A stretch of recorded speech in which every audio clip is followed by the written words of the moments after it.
A chuva caía sobre São Paulo como uma cortina grossa quando Helena Duarte atravessou a entrada lateral do Hospital Santa Cecília, segurando a alça da bolsa contra o corpo e ignorando os olhares dos seguranças. Ela vestia um casaco cinza simples, sapatos baixos e nenhuma joia, além de um relógio antigo, herdado do marido morto, para quem esperava uma advogada famosa ou uma consultora de luxo. Sua aparência parecia discreta demais. Para Helena, aquela discrição sempre fora uma arma. Homens arrogantes falavam mais quando acreditavam não estar diante de uma ameaça. O elevador subiu devagar até o 12º andar, onde ficavam as suítes reservadas aos pacientes que podiam comprar silêncio. Mármore e uma equipe médica inteira, treinada para sorrir sem responder perguntas. No corredor, o cheiro de desinfetante se misturava ao aroma caro de flores brancas espalhadas em vasos altos. Helena notou câmeras novas nos cantos. 2 homens de terno diante da última porta e uma enfermeira que desviou os olhos depressa quando ela se aproximou. Nada naquele andar parecia feito para curar. Parecia feito para esconder. Um dos seguranças ergueu a mão antes que Helena chegasse à porta. Ele era alto, jovem e tinha o tipo de confiança emprestada que nasce em homens acostumados a obedecer ordens de pessoas ricas. Perguntou seu nome sem cordialidade. E ela respondeu com a calma de quem já havia sido interrogada por banqueiros, promotores e viúvas furiosas. Quando ele consultou a lista no tablet, franziu a testa. Helena viu o instante exato em que ele concluiu que alguém como ela não deveria estar autorizada a entrar ali.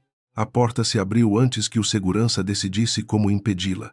Uma mulher magra, de cabelo preso e jaleco impecável, apareceu com expressão exausta. Doutora Lívia Moreira, médica particular de Augusto Valente. Reconheceu Helena de alguma fotografia antiga, ou talvez apenas do dossiê entregue naquela manhã. Sua voz foi baixa, quase irritada. Ao dizer que o paciente tinha poucos minutos de lucidez por vez, Helena não respondeu de imediato. Apenas entrou, deixando para trás o corredor, os homens armados e a certeza crescente de que fora chamada tarde demais. Augusto Valente estava menor do que nas capas de revista que haviam feito dele um símbolo de poder. O rosto, antes largo e bronzeado, parecia cavado por dentro. A pele repousava fina sobre os ossos, e os fios brancos grudavam na testa úmida. Máquinas acompanhavam cada respiração com ruídos constantes, enquanto uma bolsa de soro pingava lentamente ao lado da cama. Ainda assim, quando Helena se aproximou, os olhos dele abriram com uma força inesperada. Não eram olhos de um homem resignado, eram olhos de alguém traído. Ele tentou falar, mas a voz saiu como areia arrastada contra pedra. Helena aproximou a cadeira e sentou sem tocar nele, respeitando a dignidade que restava naquele corpo devastado. Augusto moveu 2 dedos em direção ao criado mudo, onde havia uma pasta azul com a borda amassada. A médica deu um passo, como se fosse impedi-la. Mas Helena a encarou apenas uma vez. Havia uma firmeza silenciosa naquele olhar, tão fria e precisa, que Lívia recuou. Helena pegou a pasta e viu na primeira página a palavra falência carimbada em vermelho. Augusto fechou os olhos por alguns segundos, reunindo forças que pareciam não existir.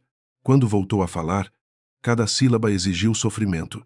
Disse que não estava falido, que tinham matado sua reputação antes de tentar matar seu corpo, que 250 milhões de dólares haviam desaparecido de contas vinculadas ao Grupo Valente. Helena ouviu sem demonstrar surpresa. Quem trabalha com dinheiro roubado aprende que grandes crimes raramente começam com tiros ou gritos. Começam com assinaturas limpas, relatórios bem formatados e pessoas importantes fingindo não entender números simples. A doutora Lívia interrompeu, dizendo que Augusto estava confuso havia dias e que o trauma do acidente prejudicara sua memória. Helena abriu a pasta e encontrou extratos bancários incompletos, cópias de contratos, uma lista de empresas desconhecidas e anotações tremidas feitas à mão.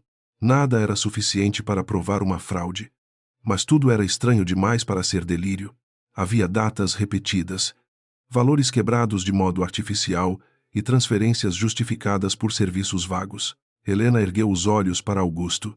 Pela primeira vez naquela noite, ele pareceu respirar com menos medo, antes que pudesse perguntar mais. 3 pessoas entraram sem bater. O primeiro era César Valente, filho mais velho de Augusto, elegante como um homem que nunca carregara o próprio peso. O segundo era Dr. Marcelo Azevedo, advogado do grupo, com sorriso polido e olhos secos. A terceira, Patrícia Valente, ex-mulher de Augusto, trazia no rosto uma tristeza cuidadosamente administrada para não estragar a maquiagem. César olhou para Helena como se ela fosse uma funcionária perdida. A pergunta dele veio macia, mas carregada de desprezo. Quem autorizou sua presença aqui? Helena levantou-se devagar, segurando a pasta contra o peito.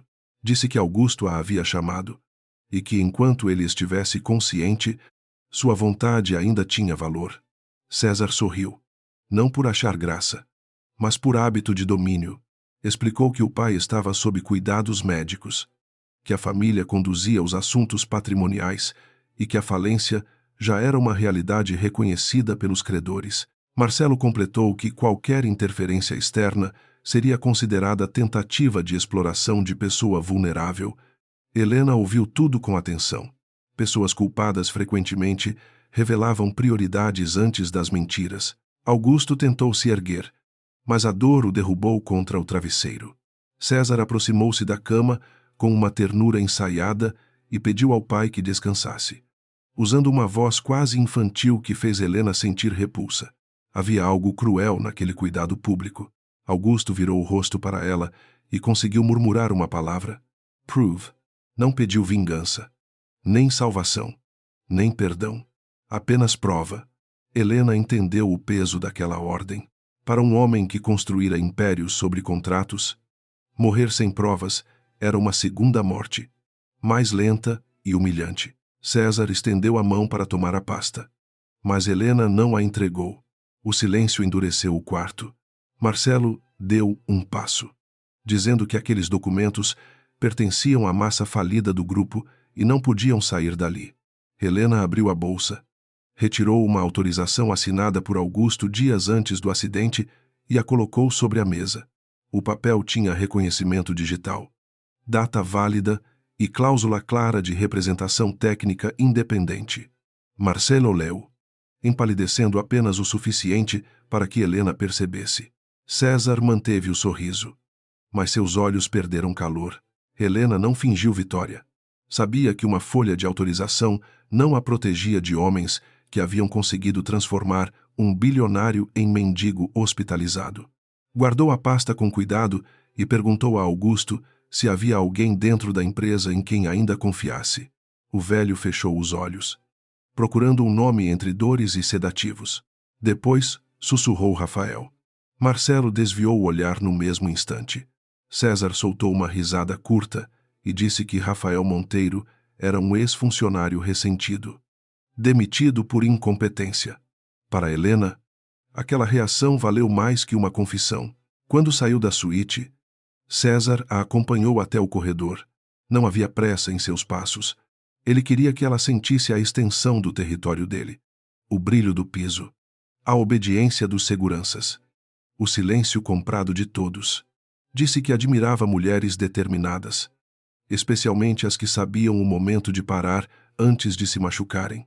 Helena olhou para as janelas escuras, onde a cidade parecia uma constelação suja sob a chuva. Respondeu que homens acostumados a ameaçar confundiam prudência com medo. Depois entrou no elevador sem lhe dar as costas. No estacionamento subterrâneo, Helena abriu a pasta dentro do carro antes de ligar o motor.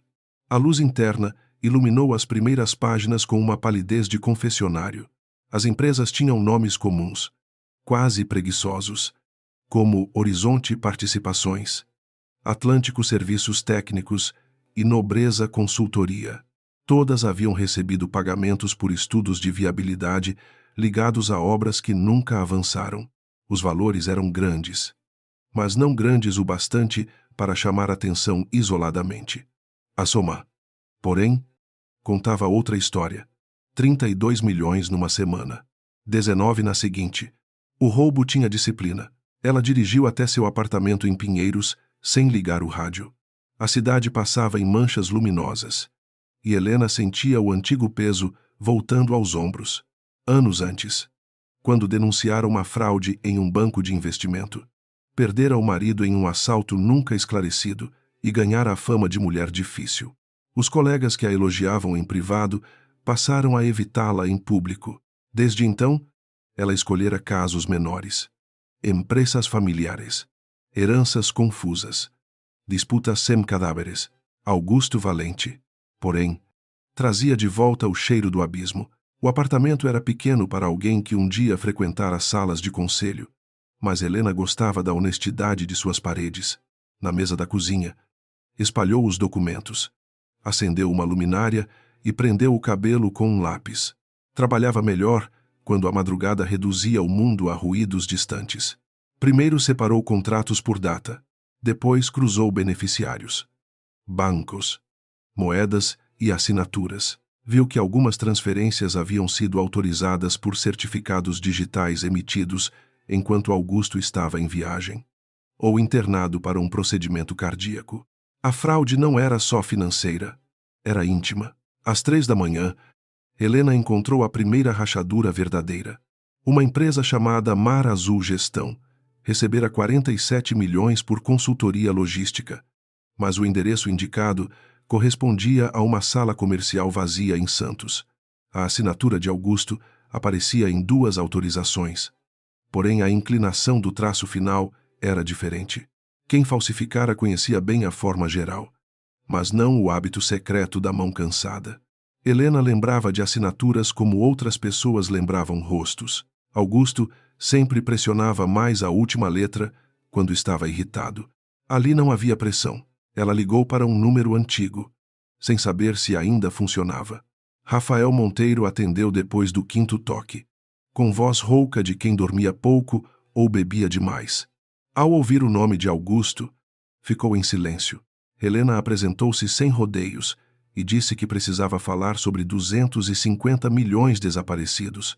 Do outro lado, a respiração mudou. Rafael perguntou se o velho ainda estava vivo. Não havia afeto na pergunta, mas havia urgência. Helena respondeu que sim.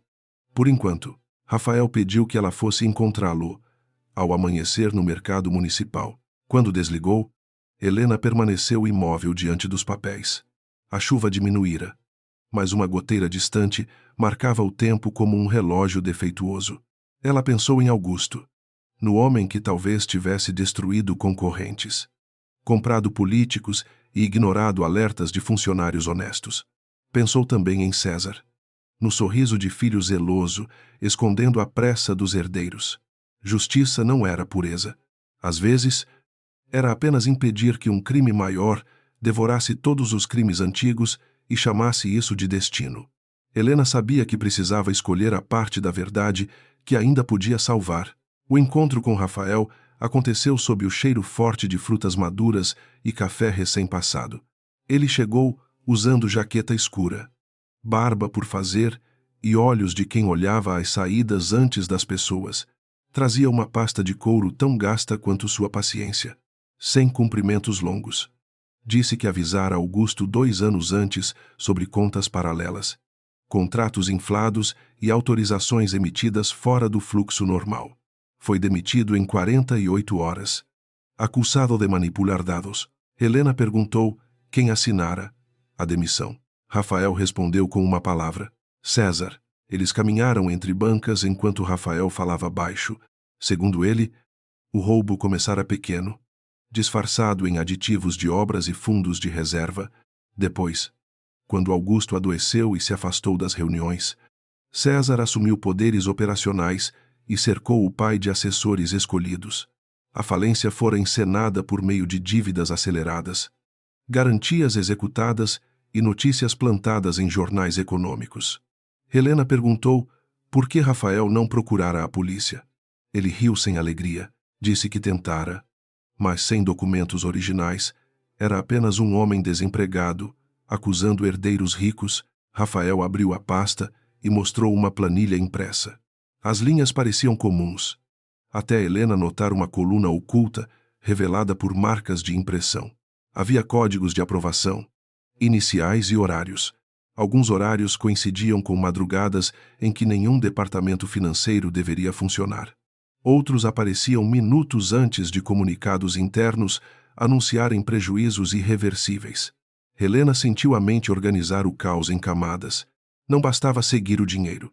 Precisava provar quem controlava as chaves, quem falsificara a urgência e quem lucraria quando Augusto fosse declarado incapaz ou morto. No hospital, enquanto Helena e Rafael montavam a primeira hipótese, César observava o pai dormir através do vidro da suíte.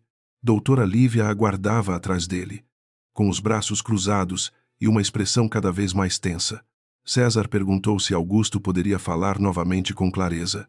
Ela respondeu que talvez, em intervalos curtos. Se os sedativos fossem reduzidos, ele virou-se lentamente. Disse que o sofrimento do pai não deveria ser prolongado por curiosidade de terceiros. Lívia entendeu o recado, mas a compreensão não eliminou o tremor discreto em suas mãos. César não se considerava um criminoso, em sua própria mente. Era apenas o homem que corrigia o sentimentalismo decadente do pai. Augusto construíra o grupo valente com brutalidade, mas envelhecera acreditando em lealdades inúteis, empregados antigos e promessas públicas. César via aquilo como fraqueza, o dinheiro retirado. Para ele, não era roubo, era transferência de poder antes que credores. Viúvas de operários e políticos ingratos devorassem tudo. Quando pensava em Helena Duarte, sentia irritação e curiosidade. Ela parecia pequena demais para ameaçá-lo, mas seus olhos haviam lido algo que muitos homens não leram. À tarde, Helena voltou ao hospital com uma solicitação formal de cópia do prontuário e um pedido de preservação de registros de visita. Marcelo Azevedo a esperava na recepção do andar, como se tivesse brotado do mármore. Informou que a família restringira o acesso ao paciente para evitar desgaste. Helena entregou os documentos sem elevar a voz e pediu protocolo.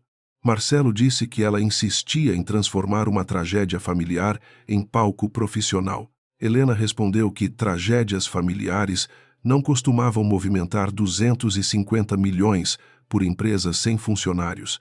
A frase atingiu o advogado como uma lâmina fina. Ele recuperou a compostura depressa. Mas tarde demais. Helena percebeu que Marcelo sabia das empresas. Talvez não de tudo. Talvez mais do que gostaria. Quando ele se afastou para telefonar, ela viu Patrícia Valente, sentada no fim do corredor, quase escondida atrás de um arranjo de lírios. A ex-mulher de Augusto parecia menos arrogante sem César ao lado. Helena aproximou-se e perguntou se ela também acreditava que Augusto estava falido. Patrícia apertou a bolsa no colo antes de responder. Patrícia disse que não sabia mais em que acreditar. Durante anos, Augusto fora capaz de esconder ternura, dívidas, amantes e culpas com a mesma habilidade. Ainda assim, havia uma coisa que ela conhecia bem. O orgulho dele jamais permitiria fingir pobreza diante dos inimigos. Se Augusto dizia que fora roubado, talvez fosse verdade. Helena perguntou sobre César. Patrícia baixou os olhos. Disse que o filho sempre quis ser escolhido pelo pai, mas confundira reconhecimento com posse. Havia amor naquela frase, mas também medo. Medo suficiente para manter segredos vivos. Antes que Helena pudesse insistir, um alarme soou dentro da suíte. Enfermeiros correram. Lívia entrou apressada. E Marcelo surgiu de novo com o telefone ainda na mão, pela fresta da porta. Helena viu Augusto convulsionar levemente, o peito lutando contra as próprias máquinas. César apareceu segundos depois, pálido, mas não surpreso. Aquela ausência de surpresa queimou na memória dela. Quando a porta se fechou, Helena soube que o tempo deixara de ser uma medida abstrata. Se Augusto morresse antes de confirmar os documentos, César herdaria não apenas bens, mas silêncio. No começo da noite, Rafael enviou a Helena uma mensagem criptografada com um arquivo antigo do departamento financeiro. Ela abriu no celular, protegida pela sombra de uma escada de serviço. O arquivo continha uma sequência de pagamentos bloqueados por Augusto 3 meses antes do acidente. Ao lado de um deles, havia uma anotação curta feita pelo próprio milionário: verificar César e Marcelo. Helena sentiu o coração bater mais lento, não mais rápido. Era assim que reagia ao perigo real. A emoção recuava, e a estratégia ocupava seu lugar. Ela ergueu os olhos para o corredor, onde César conversava com médicos como um príncipe diante de servidores. Ele ainda não sabia que o pai havia deixado uma trilha, imperfeita e fragmentada, mas viva. Também não sabia que Helena já havia enfrentado homens mais cuidadosos, bancos mais protegidos e perdas mais íntimas do que qualquer ameaça que ele pudesse oferecer. Guardando o celular, ela compreendeu que aquele caso não era apenas sobre recuperar dinheiro. Era sobre impedir que a mentira se tornasse certidão de óbito, sentença judicial e memória oficial. Naquela noite, Helena saiu do hospital com a pasta azul junto ao peito e a certeza de que alguém a seguia desde o elevador. Não acelerou o passo. A rua brilhava molhada sob os faróis, e cada reflexo parecia duplicar a cidade em versões falsas. Quando entrou no carro, viu pelo retrovisor um sedã preto parado a poucos metros. Sorriu sem alegria. César havia cometido o primeiro erro previsível. Homens poderosos gostavam de mostrar vigilância para produzir medo. Helena, porém, sempre preferira inimigos impacientes. Eles deixavam rastros mais depressa. Helena passou a manhã seguinte no escritório improvisado de Rafael Monteiro. Um apartamento antigo sobre uma oficina mecânica na Muca, onde o cheiro de graxa subia pelas janelas como uma lembrança de trabalho honesto. A sala tinha caixas empilhadas, cabos expostos, uma cafeteira manchada e 3 monitores apoiados sobre uma mesa torta. Rafael parecia envergonhado daquele cenário, mas Helena não demonstrou julgamento. Para ela, lugares diziam menos sobre a competência de alguém do que a maneira como seus olhos percorriam documentos sob pressão. Rafael conectou um disco rígido antigo e explicou que fizera cópias parciais de relatórios antes de ser expulso do Grupo Valente. Não eram documentos roubados, insistiu, mas registros que ele mesmo havia produzido como auditor interno. Helena percebeu a necessidade quase dolorosa dele de separar prudência de deslealdade. Enquanto as pastas carregavam na tela, ele contou que perdera o emprego, a previdência privada e a confiança da esposa quando César o acusou de manipular indicadores. A esposa fora embora 2 meses depois. A verdade chegara tarde demais para salvar.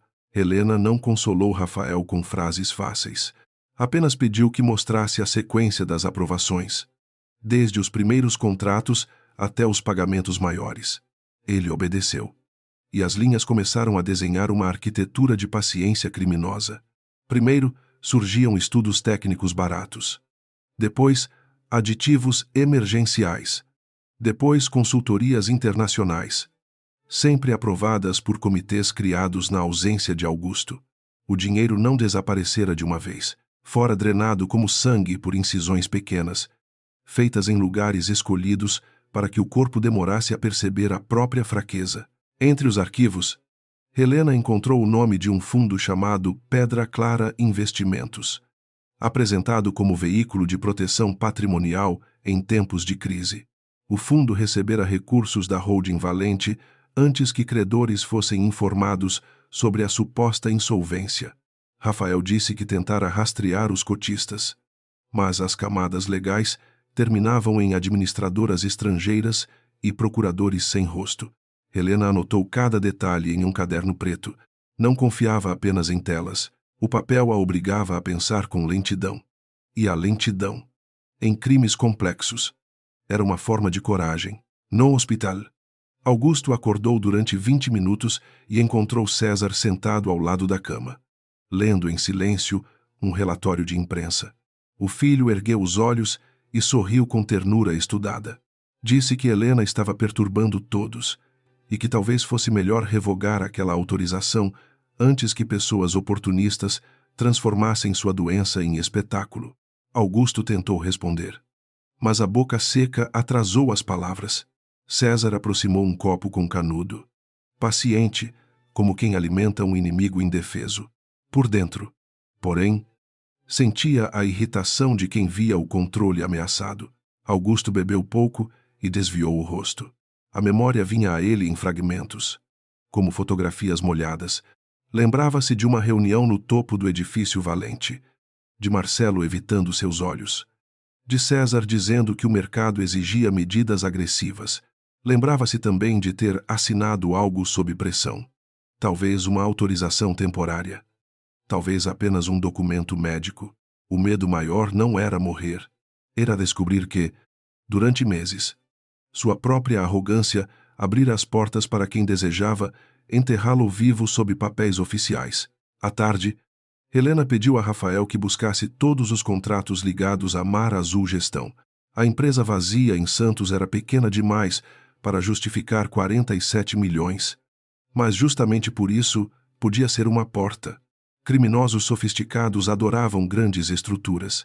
Porém precisavam de empresas menores para absorver erros, pagar intermediários e mover dinheiro sem chamar a atenção. Rafael imprimiu notas fiscais, ordens de serviço, comprovantes de reunião e relatórios de consultoria. Helena leu 3 páginas e reconheceu um padrão. Os textos eram longos, técnicos e completamente vazios. A primeira pressão pública veio antes do anoitecer. Um portal econômico publicou uma nota afirmando que uma consultora desacreditada tentava tumultuar a recuperação judicial do Grupo Valente, explorando a fragilidade de um empresário hospitalizado. O texto não citava Helena, mas descrevia sua história com precisão cruel, incluindo o processo antigo contra o banco e a morte do marido.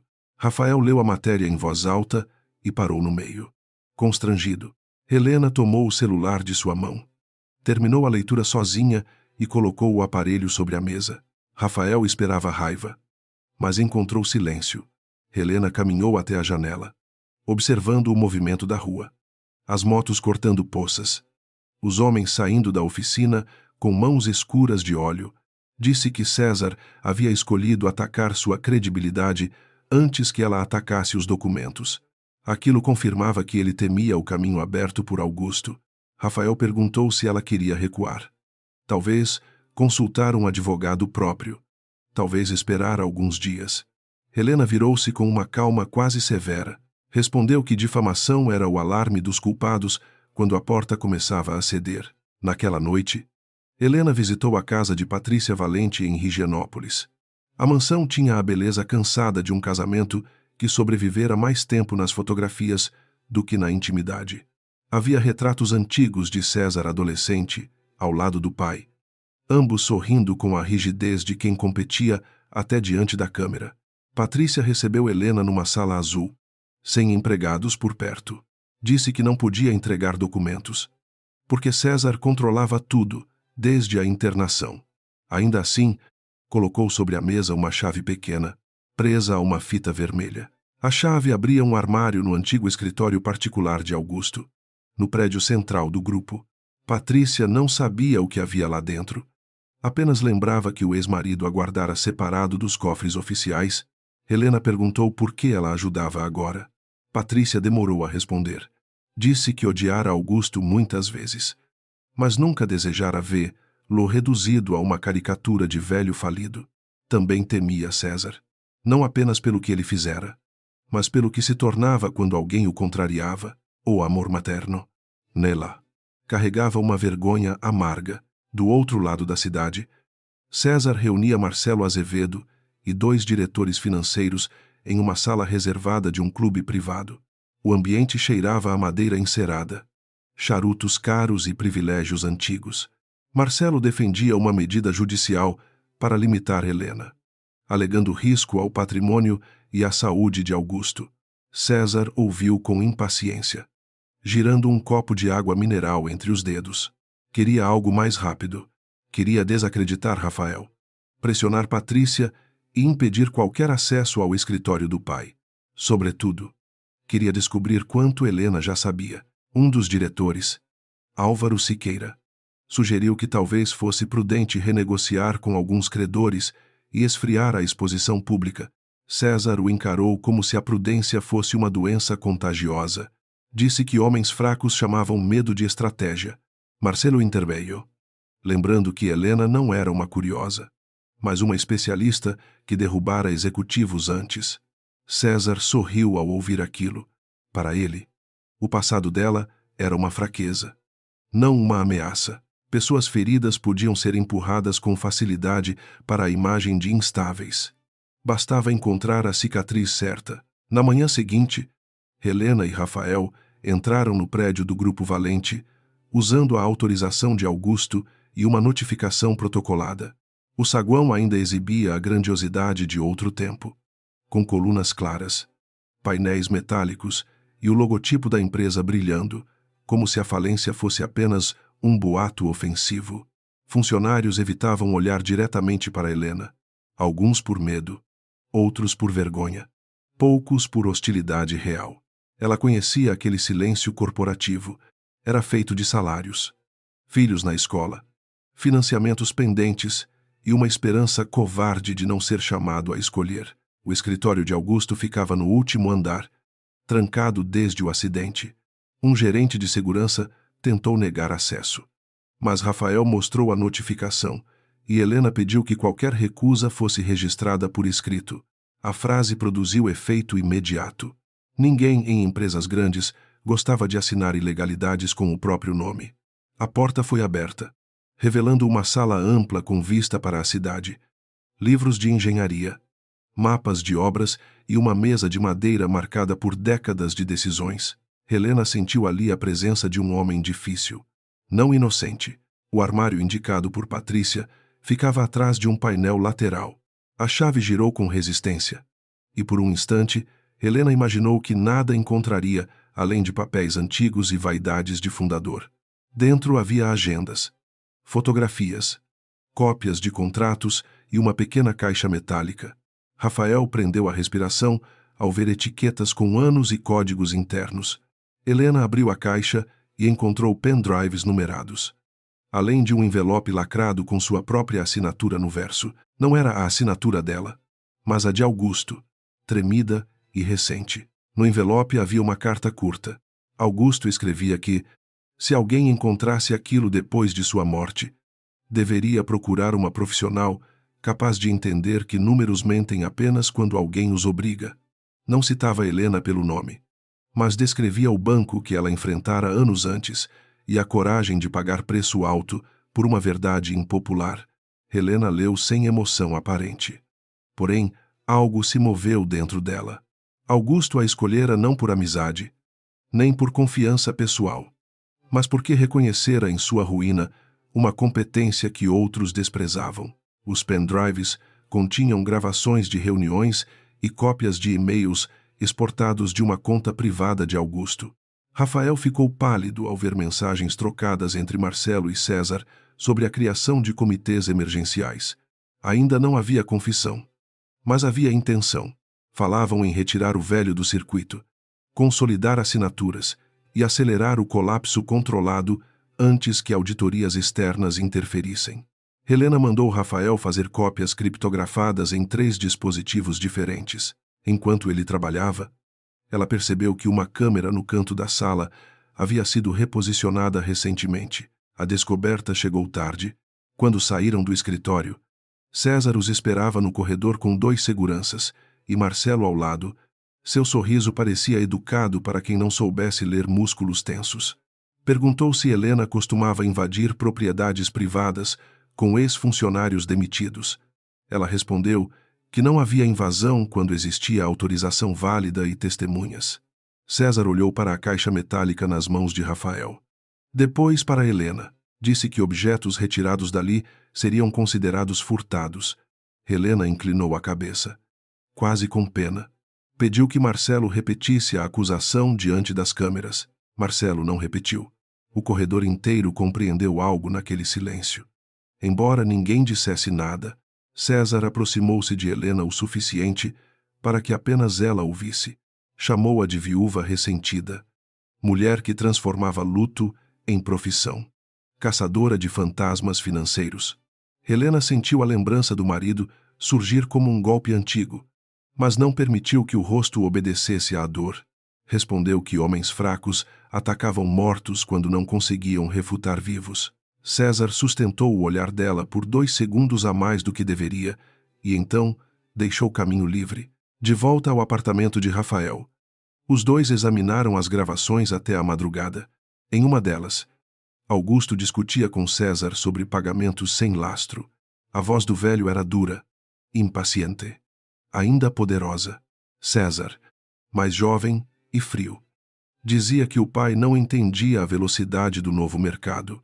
Marcelo sugeria formalizar delegações de autoridade para evitar atrasos operacionais. A gravação terminava antes da parte decisiva, mas a tensão revelava uma guerra interna anterior ao acidente. Helena percebeu que Augusto não fora apenas enganado, ele começara a resistir. Rafael encontrou nos e-mails uma lista de senhas temporárias emitidas para aprovar operações no exterior. Algumas foram usadas após o acidente de Augusto, quando ele já estava inconsciente. A defesa de César poderia alegar automatização, erro técnico ou delegação prévia. Mas a linha temporal começava a fechar o cerco. Helena montou um quadro na parede, ligando datas, empresas e pessoas com fios vermelhos. No centro, colocou a pergunta essencial. Quem tinha acesso às chaves de autorização quando Augusto não podia usá-las? A resposta ainda não estava escrita, mas respirava perto, ao amanhecer. Helena recebeu uma ligação do hospital. A voz de uma enfermeira, trêmula e apressada, disse que Augusto perguntava por ela. Quando Helena chegou, encontrou o velho mais desperto. Embora devastado pela dor, ele olhou Rafael, parado à porta, e por um momento a vergonha atravessou seu rosto. Pediu que o ex-auditor entrasse. Rafael hesitou. Durante 2 anos sonhara com aquele reconhecimento. Mas agora, diante do corpo arruinado de Augusto, a vingança parecia uma roupa pesada demais para usar. Augusto pediu desculpas sem embelezar a frase. Disse que fora arrogante, que preferira acreditar no próprio sangue a ouvir um funcionário honesto. Rafael apertou a mandíbula, lutando contra o desejo de responder com crueldade. Helena observava em silêncio. Sabia que pedidos de perdão feitos à beira da morte podiam ser egoístas. Mas também sabia que algumas verdades só encontravam passagem quando o orgulho já não tinha força para guardá-las. Rafael enfim disse que desculpas não recuperavam anos perdidos. Augusto concordou. Depois perguntou se ainda havia tempo para recuperar alguma coisa. Helena aproximou-se da cama e mostrou cópias dos documentos encontrados. Explicou que havia indícios fortes de fraude, mas não uma prova completa do destino dos 250 milhões. Precisavam de registros bancários, certificados digitais e identificação dos beneficiários finais. Augusto fechou os olhos, buscando forças entre ruídos das máquinas. Murmurou que César sempre quis controlar a fundação familiar, porque ali havia contas antigas e fundos pouco fiscalizados. Helena anotou a informação. Fundação Valente. Até então, ela aparecera apenas como entidade filantrópica nos relatórios públicos. A conversa foi interrompida por doutora Lívia, que entrou com expressão rígida. Disse que Augusto precisava descansar e que visitas não autorizadas pioravam seu quadro. Helena perguntou, com suavidade perigosa, quem exatamente autorizava ou proibia visitas. Já que o paciente havia manifestado vontade clara, Lívia desviou os olhos para César, que surgira atrás dela sem ser anunciado. Ele trazia na mão uma petição judicial. Informou que a família ingressara com pedido urgente para reconhecer a incapacidade civil temporária de Augusto e suspender autorizações concedidas nas últimas semanas. Helena recebeu a notícia sem surpresa visível, mas entendeu a gravidade. Se o pedido fosse aceito, César poderia congelar sua atuação, contestar documentos e isolar Augusto até que cada pista esfriasse. Rafael explodiu, chamando aquilo de golpe. César sorriu para ele com desprezo. Disse que ladrões de arquivos não davam lições de ética. Augusto tentou levantar a mão, mas não conseguiu. A impotência queimou em seus olhos com mais força que a febre. Helena guardou os papéis na bolsa e inclinou-se perto do ouvido dele. Ela disse a Augusto que ele precisava permanecer vivo, não por orgulho, mas porque sua memória ainda era uma testemunha. O velho a encarou como se a frase fosse uma ordem impossível e, ao mesmo tempo, a única coisa capaz de mantê-lo preso ao mundo. Helena saiu do quarto antes que César pudesse transformar a cena em novo teatro. No corredor, Marcelo tentou entregar uma notificação diretamente em suas mãos. Ela não aceitou. Pediu que enviassem pelos meios corretos. A guerra, agora, também seria de procedimentos. Na calçada do hospital, Rafael perguntou o que fariam diante da ação judicial. Helena olhou para o céu claro, tão indiferente ao drama humano quanto às fachadas espelhadas dos bancos. Respondeu que César acabara de revelar sua pressa. E pressa era uma confissão sem assinatura. Eles precisavam de um ponto vulnerável. Alguém pequeno o bastante para ter sido usado e assustado o bastante para falar. Rafael lembrou uma assistente financeira chamada Camila, responsável por protocolos de certificados digitais antes de desaparecer da empresa. Helena pediu o endereço. Naquela mesma noite, enquanto Helena cruzava a cidade em direção à periferia sul, um carro preto voltou a surgir no retrovisor. Rafael, sentado ao lado, levou a mão ao celular, pronto para chamar a polícia. Helena pediu que esperasse. A perseguição confirmava que haviam tocado no nervo certo. Ela mudou a rota. Entrou por ruas estreitas. Passou diante de um posto movimentado e estacionou sob luz forte. O carro preto seguiu adiante, lento demais para fingir coincidência. Rafael soltou o ar preso. Helena apenas anotou a placa. Ao chegarem ao endereço de Camila, encontraram uma casa simples com grades verdes e cortinas fechadas. Uma senhora idosa abriu a porta apenas uma fresta e disse que a filha não morava mais ali. A voz dela tremia antes mesmo das perguntas. Helena apresentou-se. Explicou que investigava documentos do Grupo Valente e prometeu não expor ninguém sem proteção.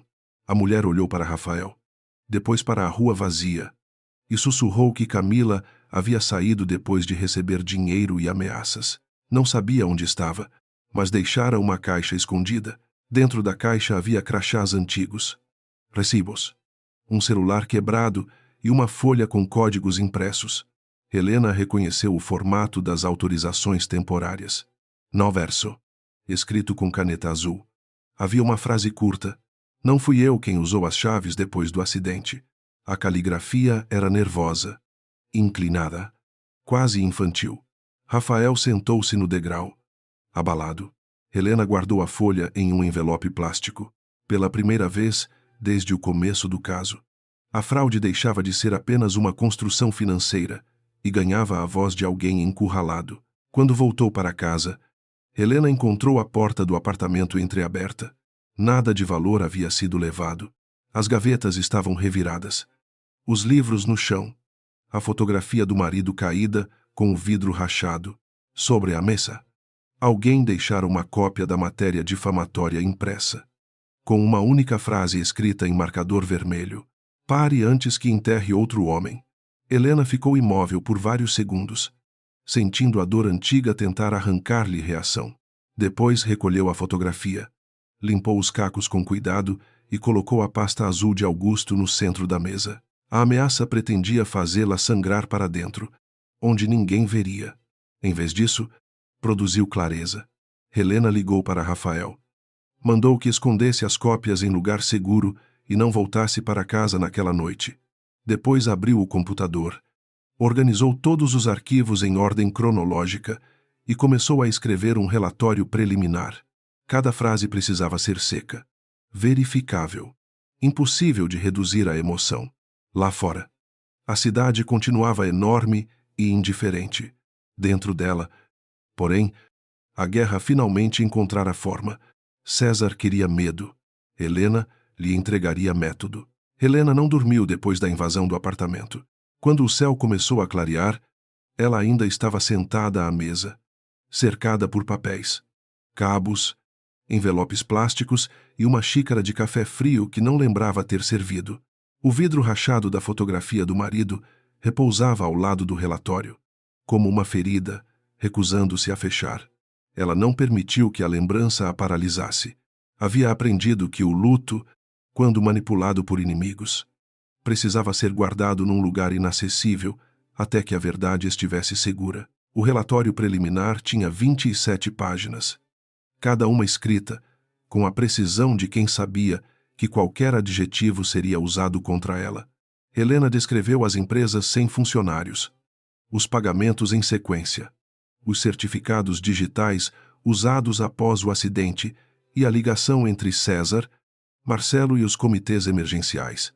Não acusou sem prova direta, apenas organizou os fatos de modo que a conclusão se tornasse inevitável. Ao final, anexou a frase deixada por Camila na folha de códigos. Não fui eu quem usou as chaves depois do acidente. Rafael chegou pouco depois das 7, trazendo pão, café novo e um rosto mais assustado do que gostaria de admitir. Ele olhou a porta arrombada, as gavetas abertas e o porta-retrato quebrado. Mas não perguntou se Helena estava bem. Conhecia o suficiente dela para saber que a pergunta seria inútil. Em vez disso, colocou a comida sobre a pia e disse que havia escondido as cópias em 3 lugares diferentes.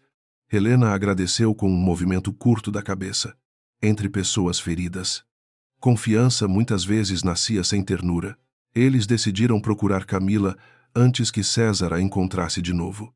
A folha com códigos indicava que ela tivera acesso ao sistema de certificados, mas também que temia ser responsabilizada por operações feitas quando já não controlava nada. Rafael conhecia 2 antigos colegas que talvez soubessem onde ela se escondia. Ligou para o primeiro, que desligou ao ouvir o nome Valente. O segundo aceitou falar apenas em uma praça movimentada. No centro? Durante o horário de almoço. Helena não gostou da condição, mas entendeu o medo. Enquanto se preparavam, uma notícia nova surgiu nos portais econômicos.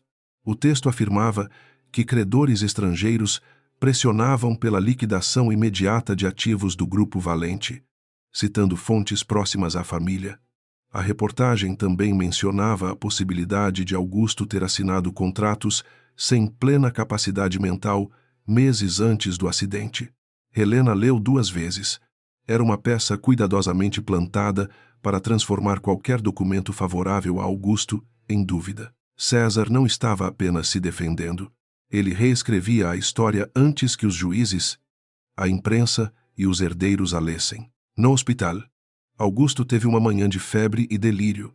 Chamou por nomes de operários mortos em uma obra antiga.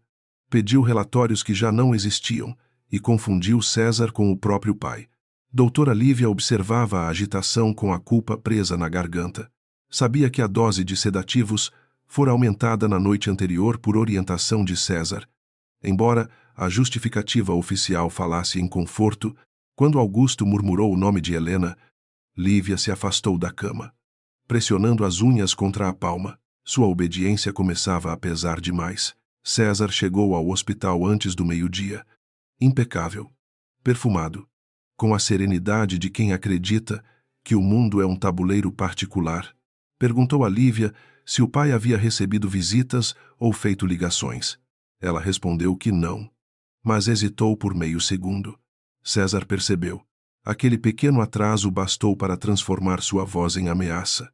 Disse que médicos ganhavam reputações protegendo famílias, não alimentando fantasias de pacientes confusos. Lívia assentiu. Mas quando ele saiu, ficou olhando para Augusto como se visse nele não um doente, mas uma acusação viva. A praça onde Rafael encontraria o antigo colega estava cheia de vendedores, estudantes e executivos apressados. Helena sentou-se em um banco à distância, com óculos escuros e um jornal aberto que não lia. Rafael permaneceu perto de uma banca de revistas, fingindo escolher uma garrafa de água. O contato apareceu 10 minutos atrasado. Chamava-se Daniel. Era magro, inquieto e trazia uma pasta plástica sob a jaqueta. Disse que Camila estava viva, mas mudara de nome em pequenos trabalhos temporários. Antes de sumir, ela falara sobre a Fundação Valente. Daniel contou que a fundação servira durante anos como vitrine social do grupo, financiando escolas técnicas, bolsas de estudo e reformas em hospitais. Depois que César assumiu mais poder, Algumas doações passaram a circular por fundos privados e consultorias sem edital. Camila teria visto autorizações emitidas em nome de programas sociais que jamais receberam dinheiro. Quando questionou Marcelo, foi transferida de setor. Depois acusada de vazamento interno, Daniel entregou a pasta a Rafael e pediu que seu nome nunca aparecesse. O medo dele era tão físico que parecia febre. Helena abriu a pasta apenas no carro. Dentro havia cópias de recibos vinculados a projetos sociais inexistentes e uma fotografia ruim de uma reunião fechada. César aparecia ao lado de Marcelo, de Álvaro Siqueira e de um homem que Helena reconheceu com atraso. Era Vicente Ferraz, secretário municipal, com influência sobre contratos de infraestrutura. A presença dele mudava a escala do caso. Já não se tratava apenas de herança, ganância familiar ou falência fabricada. O dinheiro roubado atravessava fronteiras entre empresa, política e bancos com uma naturalidade perigosa. Rafael empalideceu ao ver Vicente Ferraz. Disse que o secretário autorizara concessões milionárias para o Grupo Valente, especialmente em obras de drenagem e mobilidade.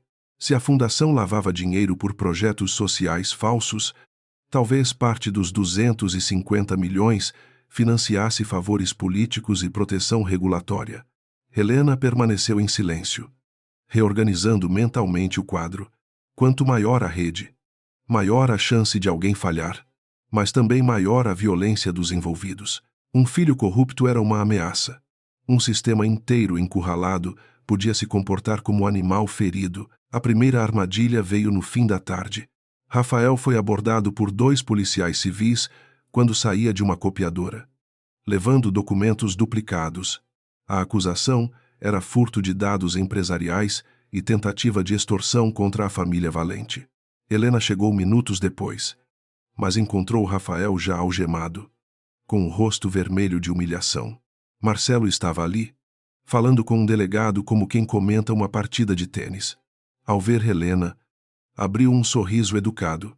Disse que lamentava, mas criminosos costumavam esconder ambição atrás de discursos morais. Helena pediu acesso ao mandado e ao material apreendido. O delegado respondeu com formalidade fria. Porém, seus olhos evitavam os dela. Entre os documentos supostamente encontrados com Rafael, havia um pendrive que não pertencia a eles e uma minuta exigindo 10 milhões para silenciar a investigação. A falsificação era grosseira no conteúdo, mas perigosa na aparência. Rafael gritou que nunca tinha visto aquilo. Helena o encarou até ele se calar.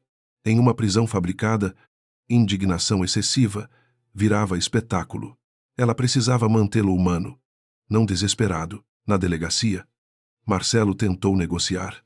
Disse que, se Helena entregasse os documentos retirados do escritório de Augusto e assinasse uma declaração de equívoco, Rafael poderia ser liberado com danos menores. Helena ouviu sem mover um músculo do rosto. Perguntou se aquela proposta vinha da família ou da consciência dele. Marcelo perdeu por um instante a máscara.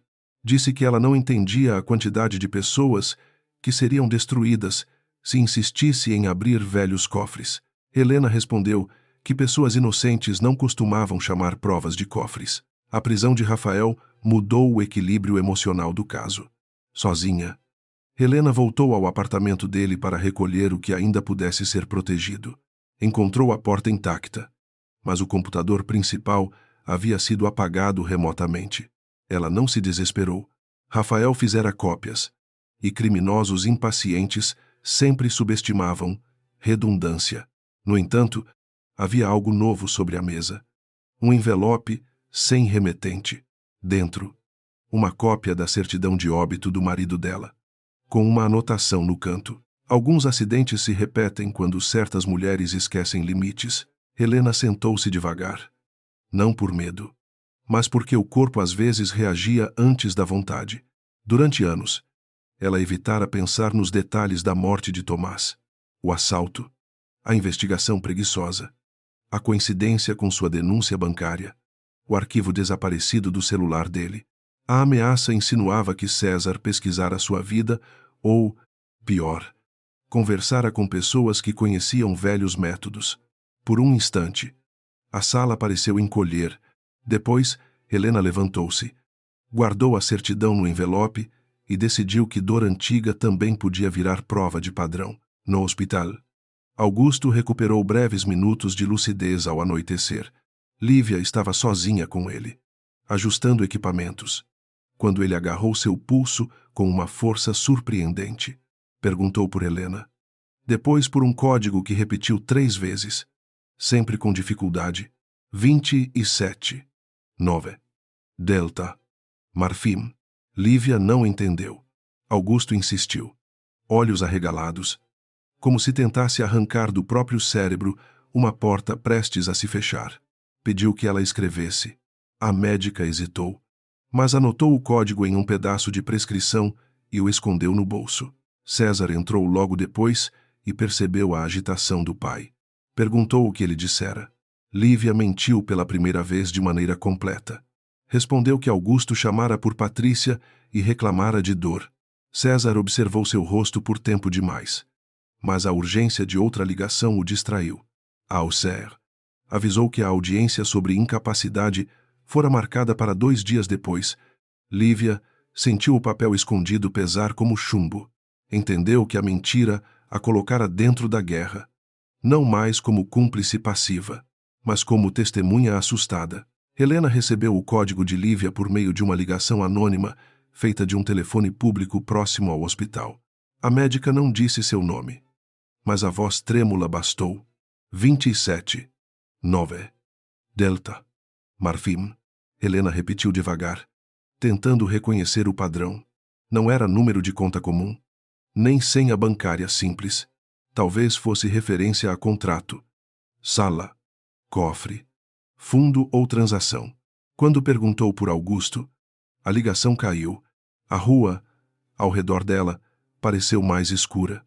Ainda assim, pela primeira vez no dia, havia uma chave nova, sem Rafael. Helena procurou Sofia Amaral, jornalista investigativa que conhecera durante o escândalo do banco.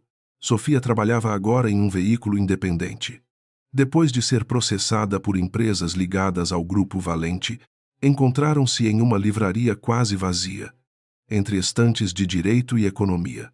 Sofia tinha cabelos curtos, olhos atentos e a impaciência de quem perdera a fé em grandes redações. Mas não na verdade. Helena mostrou parte do relatório.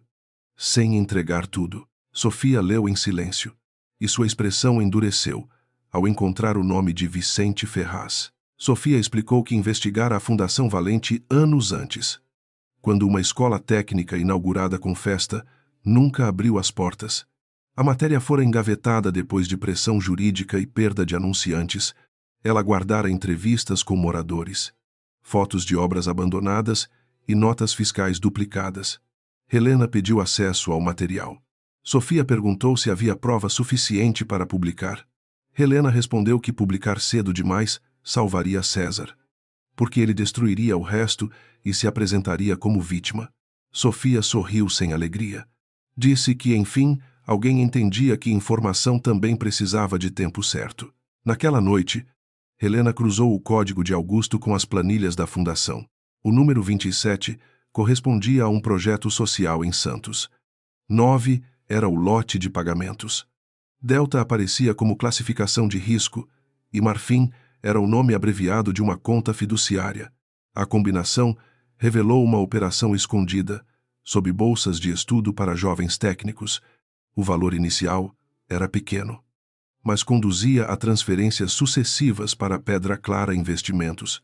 Helena sentiu o ar mudar. O código não provava tudo, mas indicava o corredor por onde o dinheiro havia passado. A cadeia de transferências terminava em um banco privado que administrava fortunas de clientes discretos. O acesso aos beneficiários finais exigiria ordem judicial ou vazamento interno. Helena pensou em Rafael preso, Camila escondida, Augusto sedado, Patrícia aterrorizada e Lívia começando a quebrar. Cada pessoa carregava um pedaço da ponte. O problema era atravessá-la antes que César queimasse a estrutura. Ela enviou a Sofia apenas os dados sobre a escola inexistente e pediu confirmação externa. Depois, redigiu uma petição urgente para preservar registros da Fundação Valente e do banco. César Por sua vez, comemorava a prisão de Rafael como quem ganha uma etapa, não a guerra. Em seu apartamento de cobertura, observou a cidade com uma taça intocada na mão. Marcelo garantiu que a narrativa pública estava funcionando.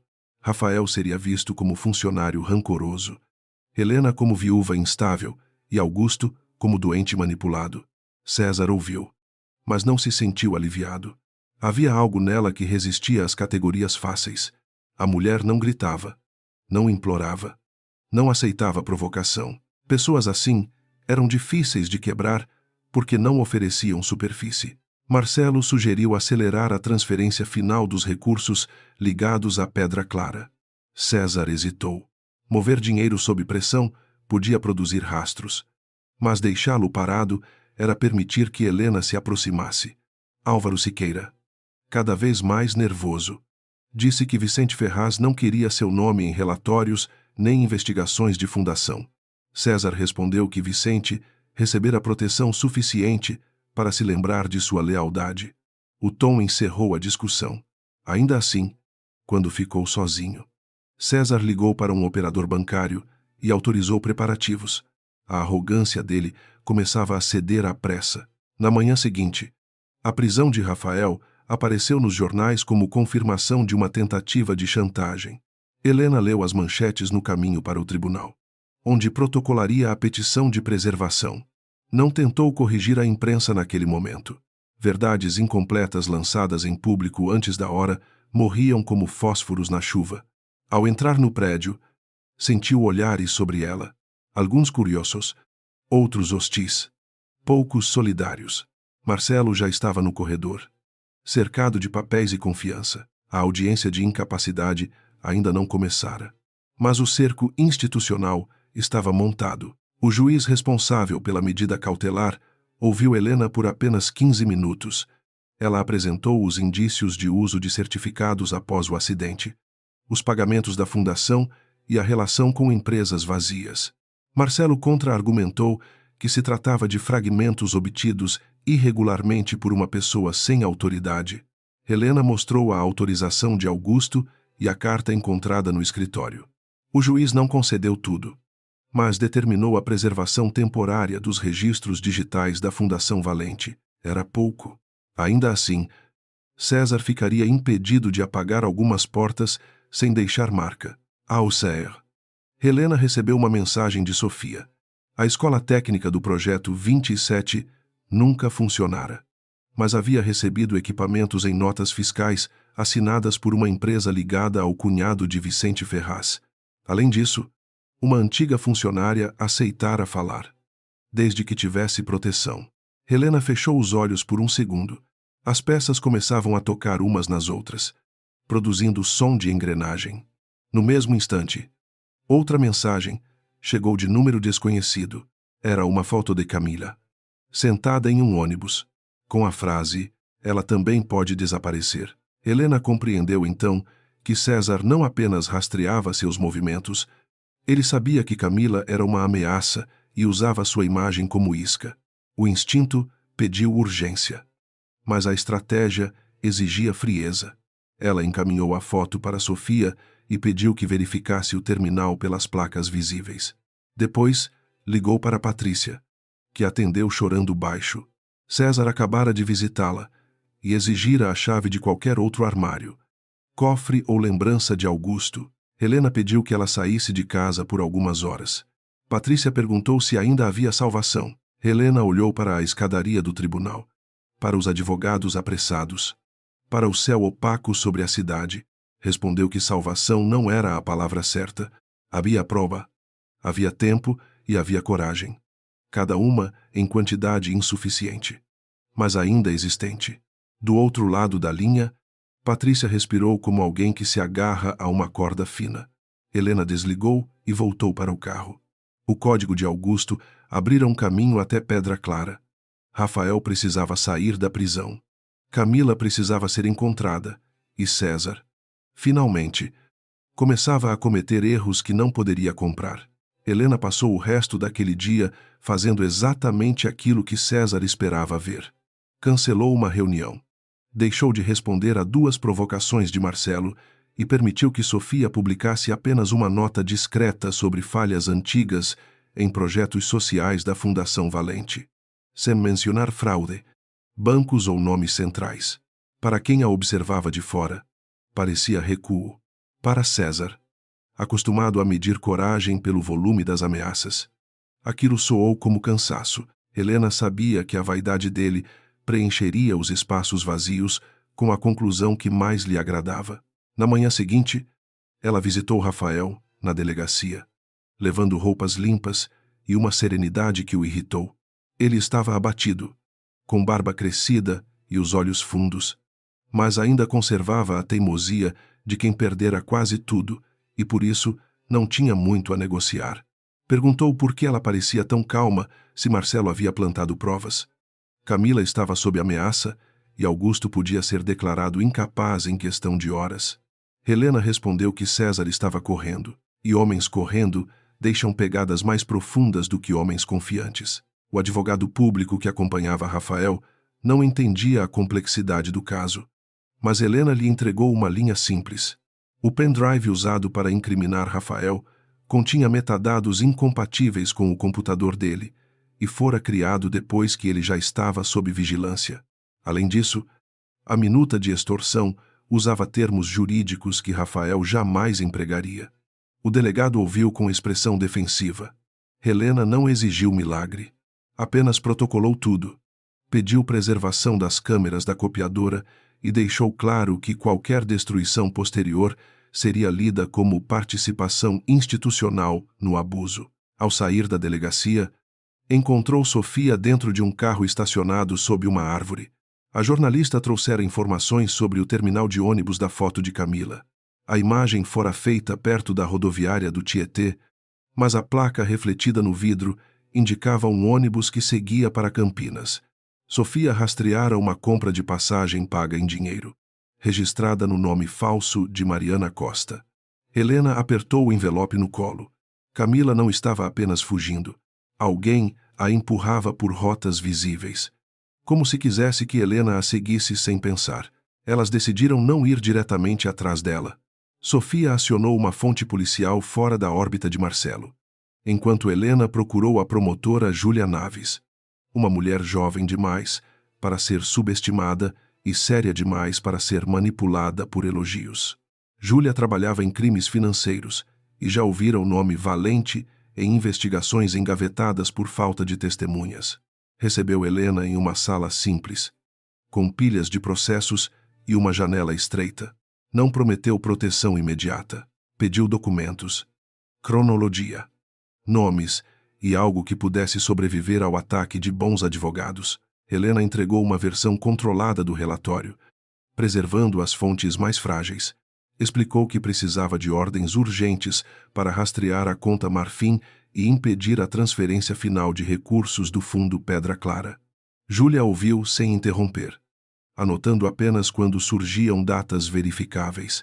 Ao final, disse que 250 milhões de dólares não desapareciam sem deixar cicatrizes em servidores, cartórios, administradoras e consciências. Helena respondeu que já encontrara as cicatrizes. Faltava convencer algumas consciências de que a gangrena também as mataria. A primeira consciência veio de onde menos esperavam. Álvaro Siqueira ligou para Helena no fim da tarde, usando um telefone descartável e uma voz sem arrogância. Disse que queria falar, mas não confiava em promotora, jornalista nem polícia. Helena perguntou se ele confiava em César. O silêncio respondeu antes dele. Marcaram o encontro em uma capela vazia, anexa a um hospital desativado que um dia recebera doações da Fundação Valente. Sofia ficou do lado de fora, fotografando discretamente qualquer movimento. Helena entrou sozinha, porque certos medos só falavam quando não havia plateia. Álvaro apareceu com o terno amarrotado e o rosto de quem envelhecera semanas em 2 dias. Ele confessou que assinara relatórios de solvência manipulados, não por ter criado o roubo, mas por acreditar que César controlaria a crise e depois recomporia os números. Quando percebeu que Augusto seria sacrificado, já estava comprometido demais. Entregou a Helena uma lista de contas vinculadas à Pedra Clara. além de um nome crucial: Bruno Lacerda, gerente de relacionamento do banco privado. Fora o operador que liberara transações usando certificados emitidos de modo irregular. Helena não ofereceu perdão. Disse que colaboração não apagava a culpa. Apenas impedia que ela crescesse sozinha no escuro. Álvaro aceitou a dureza com alívio estranho. Contou ainda que César planejava convocar uma reunião extraordinária do conselho para declarar Augusto definitivamente inapto e validar a venda de ativos restantes a um consórcio ligado a Vicente Ferraz. A reunião ocorreria na noite seguinte, antes da audiência judicial completa. Helena compreendeu a jogada. Se César conseguisse respaldo interno, chegaria ao tribunal com aparência de consenso empresarial. E consenso sempre seduzia instituições cansadas. Naquela mesma noite, Júlia Naves obteve uma ordem parcial de preservação bancária. Insuficiente para bloquear valores, mas bastante para obrigar o banco a manter registros de acesso, comunicações e logs de autorização. A palavra logs pareceu pequena demais diante do drama humano, mas Helena sabia que ali moravam fantasmas úteis. Bruno Lacerda recebeu a notificação e ligou imediatamente para Marcelo. A ligação, monitorada por ordem da promotora, não revelou confissão, mas mostrou pânico. Bruno perguntava se devia queimar a estação de trabalho. Marcelo mandava que ele não fosse idiota. O erro seguinte nasceu da pressa. César ordenou que parte dos recursos ligados à conta Marfim fosse movida naquela madrugada para uma estrutura nova. Batizada de Aurora, o nome era quase ofensivo. Tentava sugerir começo, quando na verdade representava fuga. Como os registros já estavam preservados, cada tentativa de acesso ficou gravada. O certificado usado pertencia formalmente a Camila, mas o endereço de origem vinha de uma rede corporativa ligada ao apartamento de César. Helena recebeu a informação de Júlia antes do amanhecer. Pela primeira vez, havia um dedo apontando para a mão certa. Ainda faltava Camila. Sofia localizou a jovem em uma pousada discreta em Campinas, acompanhada por um homem que se apresentou como primo, mas cuja fotografia correspondia a um segurança terceirizado do Grupo Valente. Júlia acionou uma equipe confiável e conseguiu retirá-la antes que fosse transferida outra vez. Camila chegou a São Paulo pálida, tremendo e repetindo que não queria morrer por dinheiro de gente rica. Helena encontrou-a numa sala protegida do Ministério Público. Não pressionou. Colocou água diante dela e esperou que o silêncio se tornasse menos ameaçador que a verdade. Camila contou que emitira certificados temporários por ordem de Marcelo, sempre com justificativas de urgência operacional e autorização verbal de César. Depois do acidente de Augusto, recusou-se a renovar chaves em nome dele sem prova de consciência. No dia seguinte, recebeu fotos da mãe saindo do mercado e uma mensagem dizendo que te obedecer também era uma forma de amor filial. Chorou ao admitir que entregara códigos de contingência, mas jurou que as operações posteriores foram feitas por Bruno Lacerda, usando acesso remoto, preparado por técnicos que nunca apareciam nos registros oficiais. A declaração de Camila completava parte da ponte, mas ainda precisava de Augusto, sem sua confirmação sobre os códigos e a resistência anterior ao acidente. César tentaria transformar tudo em cadeia de funcionários medrosos, protegendo os próprios crimes. Helena foi ao hospital com Júlia e uma ordem permitindo entrevista limitada ao paciente, desde que acompanhada por médico independente. César chegou minutos depois. Furioso, sob uma camada fina de civilidade, disse que estavam torturando um homem doente. Helena respondeu que tortura era sedar uma testemunha para que herdeiros administrassem seu silêncio. O médico independente reduziu levemente os sedativos e avaliou Augusto durante quase 1 hora. O velho despertou como alguém subindo de um poço. A voz vinha fraca, mas os olhos estavam presentes. Helena aproximou uma cadeira e não desperdiçou tempo com emoção. Perguntou sobre o projeto 27, ou Louta Nova, Delta e Marfim. Augusto fechou os olhos. Quando os abriu, lágrimas escorreram sem que o rosto se movesse. Disse que havia descoberto tarde demais. César e Marcelo Usavam a fundação para desviar fundos e comprar proteção política. Júlia gravou a declaração com formalidade cuidadosa. Augusto confirmou que jamais autorizara transações após o acidente, que revogara verbalmente poderes de César em uma reunião privada e que pretendia denunciar as irregularidades antes de sofrer a colisão que quase o matou. Não acusou o filho de provocar o acidente, porque não tinha prova. Helena percebeu o esforço ético daquela escolha. Mesmo traído, Augusto ainda distinguia suspeita de fato. Aquilo lhe devolveu uma dignidade que dinheiro nenhum teria comprado. Ao final, ele pediu papel para assinar uma declaração formal. A mão dele tremia tanto que a caneta quase caiu. Helena segurou apenas a borda do papel, sem tocar nos dedos dele, para que ninguém alegasse condução indevida. Augusto escreveu devagar, com a letra quebrada de quem lutava contra o próprio corpo. A última assinatura saiu pressionada, irregular, verdadeira. Helena reconheceu o traço final, pesado como nos documentos antigos. Quando terminou, Augusto ficou exausto, mas não derrotado. Olhou para Helena e disse que, se não sobrevivesse, queria que os prejudicados pelas obras abandonadas fossem pagos antes dos herdeiros. César assistiu de longe à movimentação na porta da suíte, impedido de entrar por ordem judicial, pela primeira vez em anos. Sentiu uma raiva que não encontrava forma elegante. Patrícia estava no corredor, segurando a bolsa contra o peito, e não conseguiu olhar para o filho. Ele aproximou-se dela e perguntou se também havia escolhido trair. Ló. Patrícia respondeu, com voz baixa, que talvez tivesse passado a vida inteira traindo a si mesma ao confundir amor materno com licença para a crueldade. A frase atingiu César mais fundo do que ele esperava. Sem conseguir impedir a declaração, César avançou para sua última vantagem pública. Convocou a reunião extraordinária do Conselho para aquela mesma noite, no auditório principal do Grupo Valente. A pauta oficial falava em estabilização institucional, validação de atos administrativos e proteção de ativos. Na prática, era uma coroação apressada. Marcelo preparou documentos para afastar definitivamente Augusto, aprovar vendas e desacreditar Helena antes que a promotora conseguisse medidas mais duras. César acreditava que, se controlasse a narrativa diante do conselho, o tribunal hesitaria em desmontar uma estrutura aparentemente organizada. Helena recebeu o aviso por Álvaro e decidiu comparecer. Júlia recomendou cautela, pois a investigação ainda não tinha todas as ordens necessárias para prisões ou bloqueios amplos.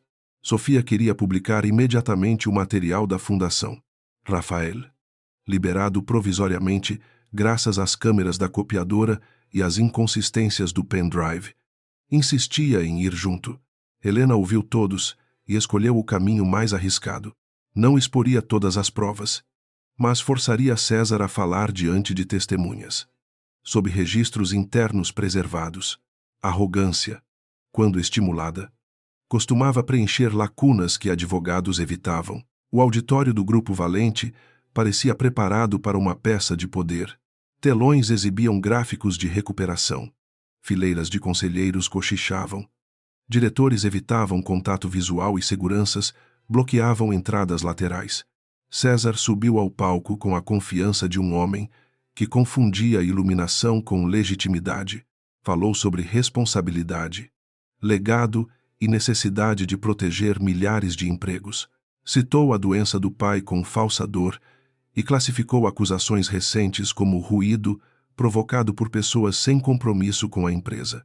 Muitos assentiram, não por convicção, mas por medo de cair junto. Helena entrou no auditório durante a fala de Marcelo. O murmúrio correu pelas fileiras como vento, em papel. Ela não subiu ao palco. Ficou no corredor central, visível o bastante para incomodar e distante o bastante para não parecer invasora. Marcelo declarou que sua presença era irregular. Helena respondeu que irregular era votar atos derivados de certificados contestados, contas sob preservação judicial e declarações médicas influenciadas por interessado direto. César sorriu, tentando recuperar o controle, e perguntou se ela trouxera outra teoria dramática. Helena disse que trouxera apenas perguntas documentadas. A primeira pergunta foi sobre Bruno Lacerda. César afirmou não conhecer detalhes operacionais de banco. Helena mostrou no telão, com auxílio de Rafael, a lista de acessos vinculados à rede do apartamento dele. Marcelo protestou, mas alguns conselheiros começaram a se mover nas cadeiras. A segunda pergunta foi sobre Camila. César disse que ex-funcionários acuados inventavam histórias para escapar de culpa. Helena exibiu o protocolo de proteção concedido pela promotora e as datas das ameaças. Não mostrou as mensagens completas. Bastava deixar claro que elas existiam e estavam fora do alcance de César. A terceira pergunta foi sobre Augusto. César endureceu. Disse que o pai não tinha condições de confirmar nada. Helena ergueu a declaração assinada naquela tarde, registrada em vídeo por médico independente e acompanhada pelo Ministério Público. O auditório mergulhou em silêncio. Marcelo aproximou-se de César e sussurrou algo. Mas já era tarde. César arrancou o microfone da base pela primeira vez. Sua voz perdeu verniz. Acusou Helena de manipular um moribundo, Rafael de roubar arquivos, Patrícia de fraqueza e Augusto de ter destruído a própria família com soberba. A explosão revelou mais do que qualquer documento parcial. César falou demais. Rápido demais, citando detalhes que Helena não havia exposto publicamente, incluindo a conta Aurora e o papel de Bruno. Quando percebeu o erro, o rosto dele ficou imóvel. O sistema de gravação do auditório continuava ativo, preservado por ordem interna que Álvaro fingira esquecer de cancelar. Sofia, sentada no fundo como convidada de um conselheiro, já enviava notas seguras para a promotora. Helena não sorriu, apenas abaixou a declaração de Augusto e deixou que o silêncio punisse o excesso. A reunião foi suspensa em meio a protestos, telefonemas e diretores tentando abandonar o auditório sem parecer fuga. Júlia chegou 20 minutos depois com novas ordens de busca e apreensão contra setores financeiros do grupo, a Fundação Valente e a estação de trabalho de Bruno no banco. César ainda tentou passar por Helena no corredor, cercado por seguranças. Mas ela ficou onde estava. Ele disse que aquilo não acabaria ali. Helena respondeu que finalmente concordavam. A diferença era que, dali em diante, ele não seria o único a decidir o próximo movimento. Na madrugada, enquanto equipes recolhiam servidores e caixas de documentos, Helena voltou ao hospital. Augusto dormia, mais frágil do que antes, porém com a respiração menos agitada. Patrícia estava ao lado da cama, segurando a mão dele sem saber se pedia perdão. Despedida ao tempo, Rafael permaneceu no corredor, olhando as luzes da cidade pela janela. Sofia preparava a matéria que mudaria o caso de Boato para escândalo nacional. Helena sentou-se por alguns minutos na capela vazia do hospital, permitindo que o cansaço finalmente encontrasse seu corpo. Ela sabia que ainda faltava o julgamento público, a prova final do destino dos 250 milhões e a queda formal da rede que protegia César. Mas, pela primeira vez, a mentira havia sido obrigada a se mover sob luz forte. O filho arrogante perdera o controle da própria narrativa. Marcelo deixara rastros. Bruno entraria em pânico. E Vicente Ferraz descobriria que cargos não protegiam para sempre. Helena fechou os olhos e pensou no marido. Não como ferida, mas como memória firme. Depois levantou-se. A última batalha começaria ao amanhecer. O amanhecer encontrou São Paulo coberta por uma névoa baixa, como se a cidade ainda não tivesse decidido se queria revelar ou esconder seus próprios pecados. Helena chegou ao Ministério Público antes das 7, carregando uma pasta nova, menos gasta que a azul de Augusto, mas muito mais pesada. Dentro dela estavam a declaração assinada, os registros de acesso, o depoimento de Camila, a lista de Álvaro e as primeiras respostas do banco. Júlia Naves já a esperava, com os olhos vermelhos de cansaço e uma determinação que dispensava discursos. Bruno Lacerda foi o primeiro a quebrar. Encontraram-no em seu apartamento, cercado por malas abertas, documentos picados e um celular tentando apagar mensagens sem sucesso. Na sala de audiência reservada, Ele começou negando tudo com frases treinadas por Marcelo. Mas as imagens de acesso remoto, os horários das transações e a ligação feita depois da ordem de preservação corroeram sua resistência. Quando Júlia mencionou Camila e a rede do apartamento de César, Bruno chorou sem dignidade. Disse que apenas seguira ordens. Como se obediência fosse água capaz de lavar dinheiro roubado, a confissão dele trouxe o caminho final dos 250 milhões de dólares. O dinheiro havia sido repartido entre Pedra Clara, contas fiduciárias da Fundação Valente, fundos ligados a Vicente Ferraz e uma estrutura chamada Aurora, preparada para receber a transferência definitiva antes da venda dos ativos. Parte já fora convertida em títulos, parte permanecia em dólares. Parte servira para pagar silêncio, favores políticos e laudos convenientes. Helena ouviu cada detalhe sem interromper. Não era surpresa que a ganância tivesse método. A surpresa era sempre a quantidade de pessoas dispostas a chamá-lo de rotina.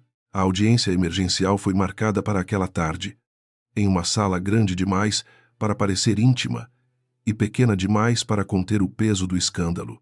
César chegou acompanhado de Marcelo. 2 advogados novos e a mesma elegância agressiva. Embora seu rosto já não obedecesse totalmente ao controle, Patrícia veio sozinha, pálida, mas ereta. Rafael sentou-se atrás de Helena. Livre, porém ainda marcado pela prisão falsa. Sofia ficou no fundo, com o bloco fechado no colo. Porque naquele momento, observar era mais importante que publicar. Augusto não poderia comparecer. Mas sua voz gravada estava ali. Marcelo tentou abrir a sessão, transformando o processo em uma disputa emocional. Falou de um pai doente, de uma família exposta, de funcionários ressentidos e de uma consultora movida por traumas antigos. Helena escutou cada palavra como quem deixa um adversário desenhar o próprio labirinto. Quando chegou sua vez, não respondeu aos ataques pessoais. Pediu autorização para apresentar a sequência cronológica dos fatos. Começando antes do acidente de Augusto, a juíza concedeu, advertindo que queria fatos, não teatro. Helena agradeceu.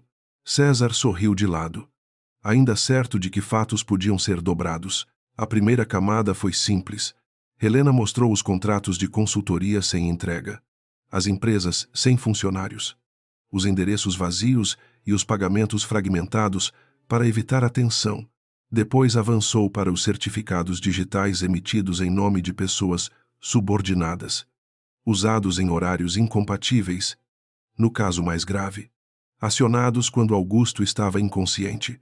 Cada documento surgia na tela com data, origem e consequência. O rosto de Marcelo endureceu.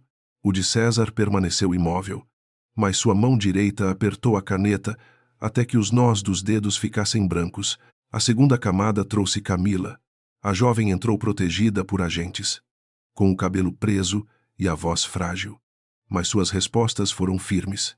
Contou como recebeu ordens de Marcelo.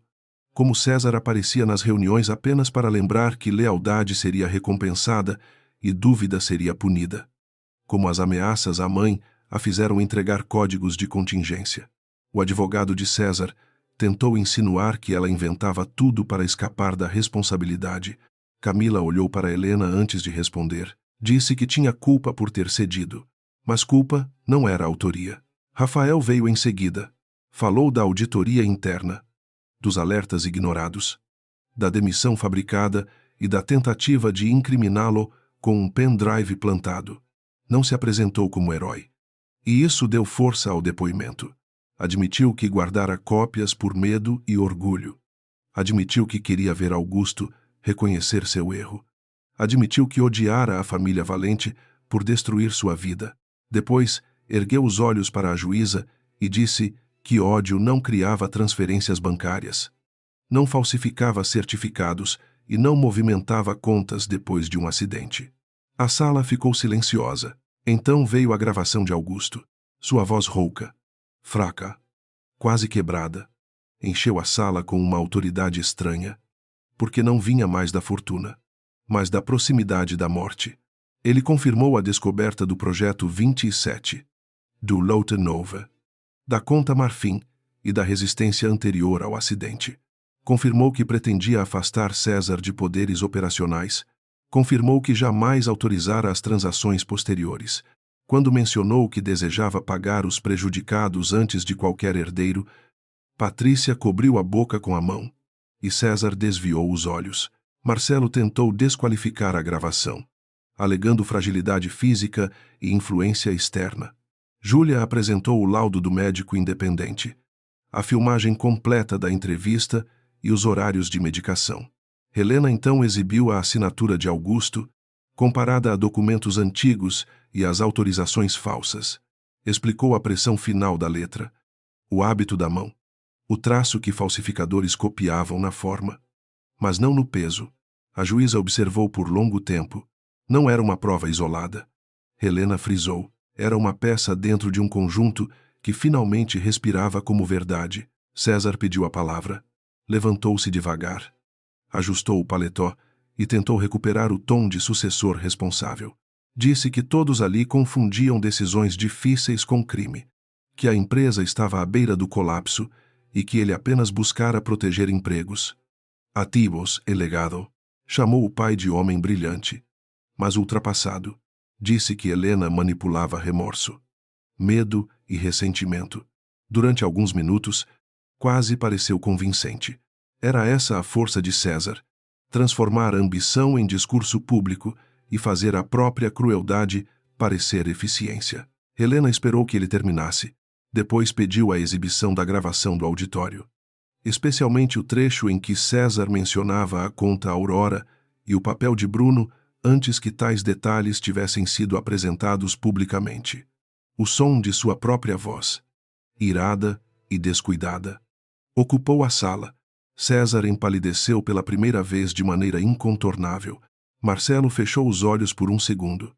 A juíza inclinou-se para a frente. Helena não precisou dramatizar. Perguntou apenas como César conhecia nomes e operações que, segundo sua defesa, não passavam de fantasias de terceiros. A resposta não veio. César olhou para Marcelo. Mas o advogado já media a distância entre defender um cliente e afundar com ele. Júlia apresentou então a confissão de Bruno, os registros da rede ligada ao apartamento de César e a tentativa de transferência para Aurora após a ordem de preservação. A juíza determinou bloqueio imediato dos ativos identificados, apreensão complementar de documentos e afastamento de César de qualquer função no grupo e na fundação. Também encaminhou as peças para a investigação criminal formal. O poder dele começou a ruir sem barulho grandioso, apenas com carimbos. Vicente Ferraz tentou negar envolvimento por meio de nota pública antes mesmo de ser chamado. Foi um erro. Sofia publicou, com autorização cuidadosa de suas fontes, a reportagem sobre a escola técnica inexistente, as notas fiscais duplicadas e a ligação entre contratos públicos e recursos desviados. A cidade, acostumada a escândalos que duravam um dia, encontrou naquele caso rostos, documentos e uma quantia impossível de ignorar. A queda de Vicente não foi imediata, mas começou ali. Homens protegidos por cargos descobriram que reputações também eram estruturas frágeis quando a base apodrecia. No hospital, Augusto recebeu a notícia do bloqueio dos valores durante a noite. Helena estava ao lado da cama. Sem triunfalismo, Patrícia permanecia perto da janela, olhando para a cidade como se tentasse reconhecer o lugar onde vivera tantos anos sem enxergar. Augusto ouviu tudo com os olhos fechados. Quando Helena terminou, ele perguntou se César seria preso. Ela respondeu que a justiça seguiria seus próprios passos, agora sustentada por provas. O velho assentiu, mas não pareceu satisfeito. Nenhuma sentença devolveria o filho que ele imaginara ter criado. Patrícia aproximou-se da cama e disse o nome de Augusto com uma delicadeza que não usava havia décadas.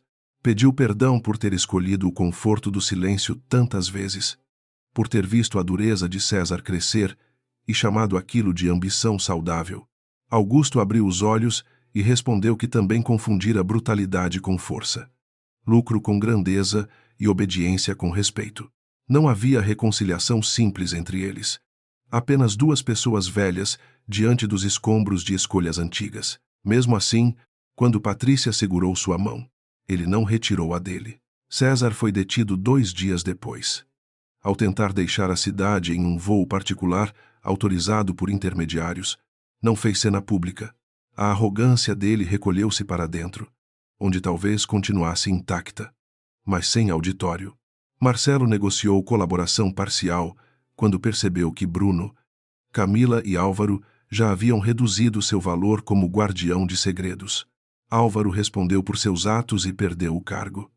Mas suas provas ajudaram a recuperar parcelas importantes do dinheiro. Camila entrou em programa de proteção por tempo limitado. Rafael, enfim, teve sua acusação formalmente retirada. A recuperação dos 250 milhões não aconteceu como nos contos fáceis. Houve bloqueios contestados, fundos congelados, comissões judiciais, disputas com credores e meses de perícia. Parte do dinheiro jamais voltou inteira, consumida em propinas, taxas e operações de ocultação. Ainda assim, a maior porção foi localizada, preservada e vinculada a um plano de reparação. Augusto exigiu, por documento público, que antes de qualquer reorganização patrimonial fossem pagos trabalhadores prejudicados, pequenas empresas quebradas por contratos abandonados e comunidades enganadas por projetos sociais inexistentes. Essa decisão não transformou Augusto em santo. Helena fazia questão de lembrar isso quando jornalistas tentavam construir uma narrativa mais confortável. Ele fora um homem duro, muitas vezes injusto, e seu império carregava sombras anteriores a César. Mas, no fim, quando ainda podia escolher entre salvar apenas o nome ou reparar danos reais, escolheu a segunda opção, talvez por remorso, talvez por lucidez tardia, talvez porque a proximidade da morte reduzisse vaidades a ossos.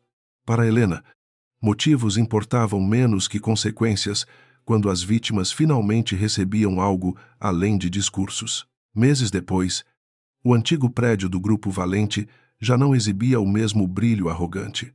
A empresa passara por intervenção. A fundação fora reestruturada com conselheiros independentes e a Escola Técnica de Santos, antes fantasma contábil, começou a funcionar de verdade. Helena visitou a inauguração sem subir ao palco. Observou jovens entrando pelas portas novas, alguns desconfiados, outros rindo, todos alheios à guerra de documentos que tornara aquele lugar possível. Rafael, agora contratado como auditor externo de um comitê de reparação, aproximou-se e disse que aquilo parecia um começo decente. Helena respondeu que começos decentes eram raros e deviam ser protegidos com desconfiança. Rafael riu. Pela primeira vez, sem amargura. Sofia tirava fotos ao longe, não da fita cortada, mas das mães segurando pastas de matrícula, dos professores organizando salas, das paredes recém-pintadas que haviam deixado de ser promessa falsa. Patrícia compareceu discretamente, usando um vestido escuro e nenhum gesto de dona. Augusto não pôde ir. Sua saúde jamais se recuperou por completo. Mas ele enviou uma carta curta, lida por uma diretora, pedindo que a escola existisse para servir, não para homenageá-lo. Helena guardou uma cópia da carta na bolsa, ao lado do relógio antigo do marido. Com o tempo, descobrira que justiça não apagava perdas. Tomás continuava morto. Sua ausência continuava surgindo em manhãs banais, e nenhum caso vencido devolveria a vida interrompida. Mas a justiça podia impedir que a mentira se tornasse herança, que a violência vestisse terno limpo, que os mortos fossem usados como instrumentos de medo. Ao olhar os estudantes entrando, ela sentiu que talvez esse fosse o limite honesto da reparação humana. No último encontro com Augusto, semanas antes de ele deixar o hospital para cuidados permanentes em casa, Helena encontrou o antigo milionário sentado perto da janela. Ele parecia frágil, mas não perdido. Sobre a mesa havia relatórios de reparação, cartas de trabalhadores e um despacho confirmando o novo bloqueio de bens de César. Augusto pediu que ela se sentasse e disse que passara a vida acreditando que vencer era manter o controle. Agora entendia que algumas vitórias começavam quando alguém finalmente dizia a verdade sem poder controlar suas consequências. Helena não respondeu de imediato. Viu nele não um herói, mas um homem diante da própria medida. Disse que a verdade não o absolvia de tudo, mas lhe dava uma última responsabilidade. Augusto aceitou a frase com um sorriso pequeno. Perguntou se ela continuaria investigando crimes de gente poderosa. Helena olhou pela janela, para a cidade vasta e contraditória. Disse que não escolhera aquela guerra, mas aprendera a não entregar o campo quando os arrogantes avançavam. Augusto riu baixo, tossiu e agradeceu por ela ter provado o que ele já não conseguia provar sozinho. A Auxerre. Helena encontrou Patrícia no corredor. As duas mulheres se olharam com uma compreensão sem intimidade. Patrícia disse que passara anos achando que coragem era enfrentar escândalos públicos, mas descobrira tarde que, às vezes, coragem era parar de proteger quem se amava da própria culpa. Helena respondeu que tarde ainda era melhor que nunca, desde que não servisse de desculpa. Patrícia aceitou a dureza com um aceno. Em seguida, entrou no quarto de Augusto, não como esposa recuperada, mas como testemunha de um fim menos indigno, no julgamento criminal que começaria depois. César ainda tentaria negar, reduzir, transferir culpas e apresentar-se como gestor visionário, traído por subordinados. Helena sabia disso. Homens como ele raramente se arrependiam antes de perder a plateia inteira. Mas agora havia registros, depoimentos, rastros bancários, gravações e uma rede de pessoas que, por medo ou cansaço, tinham finalmente escolhido falar. A verdade não era uma espada luminosa. Era um conjunto de lâminas pequenas, afiadas com paciência, capazes de cortar a armadura de quem se julgava intocável. Na noite em que voltou para casa depois da inauguração, Helena colocou a fotografia de Tomás em uma moldura nova. Não tentou esconder a rachadura antiga do vidro quebrado. Guardou-a em uma gaveta, como lembrança do método de seus inimigos e daquilo que não conseguira destruir. Depois abriu a janela. A cidade respirava embaixo, cheia de luzes, sirenes, promessas e crimes, ainda sem nome. Helena sabia que outros casos viriam. Outras pastas. Outros homens sorrindo com desprezo diante de mulheres que julgavam pequenas demais. Pela primeira vez em anos. Essa certeza não a cansou. Ela apagou a luz da cozinha e deixou sobre a mesa apenas o relatório final do caso Valente. Encadernado em capa simples. Na primeira página, não havia dedicatória nem frase grandiosa. Apenas uma linha objetiva, escrita com a mesma sobriedade que a guiara desde a noite no hospital. Foram identificados desvios no valor aproximado de 250 milhões de dólares, mediante fraude documental, abuso de poder e ocultação patrimonial. A frase não chorava, não gritava, não perdoava. Por isso mesmo, era suficiente. Do lado de fora, a madrugada começou limpa,